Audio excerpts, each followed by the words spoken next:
Welcome to our channel. Today we how to verify direct deposit setup with ADP step by step clearly.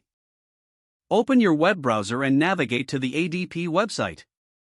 Log into your ADP account using your username and password. Once logged in, locate the dashboard.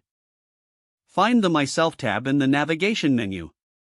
Click on My Pay from the drop-down options.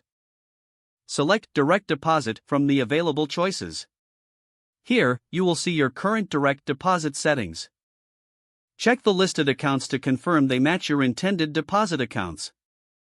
If you need to verify specific account details, click on the account name. Review the account number and routing number for accuracy. If everything is correct, you can exit this window. If you need to make changes, click on Edit next to the account you wish to update. Input any new account information as needed. After making your changes, review them carefully. Click the Save button to confirm any updates made to your direct deposit. You will receive a confirmation message if your changes were successful.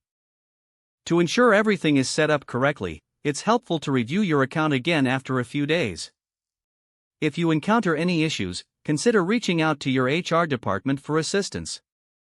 Always keep an eye on your pay stubs for the next few pay periods to confirm deposits are going to the correct account. If the page does not load, refresh the browser or try again in a private or incognito window. Make sure you are using the correct email address, then retype it carefully to avoid small typos. If your password is not accepted, use the reset option and create a new strong password you can remember. Check your spam folder for verification or security emails, then complete any requested confirmation steps. Enable two-factor authentication if available to improve account security and reduce unauthorized access risk. After signing in, review your profile details so your contact information and settings are accurate and current.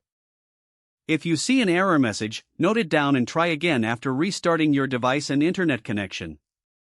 Log out when you finish, especially on shared devices, to keep your account and payment information secure. If the page does not load, refresh the browser or try again in a private or incognito window. Don't forget to like this video and subscribe to our channel for more step-by-step tech guides.